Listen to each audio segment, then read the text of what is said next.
I'm Paul Branstad. I'm a senior partner of Booz, Allen & Hamilton. I'm based in Chicago. I'm a colleague of Vikas Sehgal. Vikas led the work we did for NASSCOM over the last year and a half. I'd like to introduce my fellow panel members, going from left to right. Hashish Mehta. Hashish is Chairman and Managing Director of Onward Technologies. He has been an active participant in Infinity Venture Fund, and he's a founding member of NASSCOM and currently Vice Chairman of the NASSCOM Foundation. Next to Hashish is Doc Coley. Doc made it here from Decatur, Illinois. Doc and I have some common ground. He works for Caterpillar, where he is manager of product and process engineering for Caterpillar mining and construction equipment. And he is also leading that effort, is spearheading Caterpillar's efforts in global engineering and in engineering offshoring. Doc and I have some common history in the Caterpillar mining equipment business. And then to Doc's left is Mohan Reddy. Mohan is founder, chairman, and managing director of Infotech, which is an $82 million, 4,700-person company providing high technology engineering electronic design services. Mohan is also head of the NASSCOM Engineering Forum. So that's the four of us, and we'll try to provide you with an informative and hopefully stimulating session this morning, one that both gives you a sense of where we believe India is heading, all of us, and also provide some food and basis for questions. The way we're going to do this, I understand there's been some confusion about the times, and I'm probably confused myself, but I believe we get to run from now to 11:30, when we have, not 11:15, when we have pretty much a hard stop because they're evacuating all of us to get ready for the Prime Minister. The way we have decided to divide this up is I'm going to do some opening remarks that talk about India and the globalization of the engineering services market and where India is heading competitively. And then Doc is going to follow me with a view of India and what it can do from a Caterpillar perspective. After that, Mohan is going to talk a little bit about the higher end engineering services, which is very much in line with the theme that you'll hear discussed at the beginning. And Hashish will take it up a notch even further and talk about a broader India perspective overall. All of that, 45 minutes, that should leave enough time for questions if we move fast. And I will try to do so. Let me launch now into the sort of opening remarks. We want to talk both about the globalization of the engineering services business in order to set the stage, and then talk about India's role within it and where we think the leading competitors in India are heading. I suspect I'm my own slide person, so we'll work this out this way.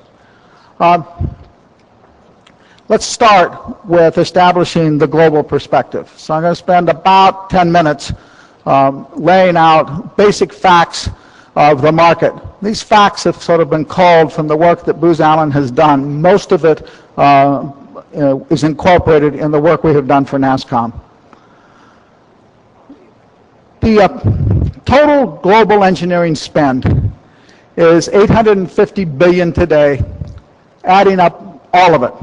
Corporate, government, the whole deal, every player that we can find, all countries. And we see that growing to over $1.1 billion by 2020. And that's actually not a dramatically fast rate of growth as you would expect when you take a pie this big in a set of economies that are relatively well developed. But it sort of sets the context for what we're going to talk about when we're going to talk about engineering, outshoring, and offsourcing. The average player in today's business is already global. This is now a picture of companies. And this is companies, when the number of sites they have that are not in their home country base. And you can see a 30-year trend progressing to the point whereby now 7 out of 10 leading multinationals have major R&D, research and development sites located somewhere that it's not in their home territory. These global players are in the process actively of leveraging their already global footprint in order to take advantage of what an offshore value proposition looks like. If you look at the blue for just a moment, the blue is as of today, and the yellow is going to be our projection for the near-term future. You can see that the original basis for going offshore was low cost. But if you look across the yellow, what you will see is that the value proposition for offshore engineering is now very broad. Yes, it includes low cost, but it also includes market access, quality of supply, ability to support customer and specific end-user requirements, productivity, and capacity. So the global engineering value proposition is many and varied. It is not simply a cost game.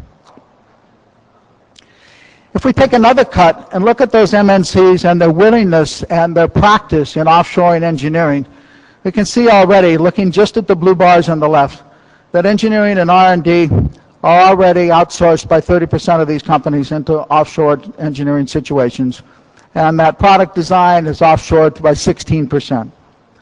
If you then look at the sense of a strategic plan that these companies have and what is strategically important to them, for more than a third, it is important to have a global product development strategy that comprehends engineering offshoring, a fact that's going to be underscored by Doc when he talks about Caterpillar.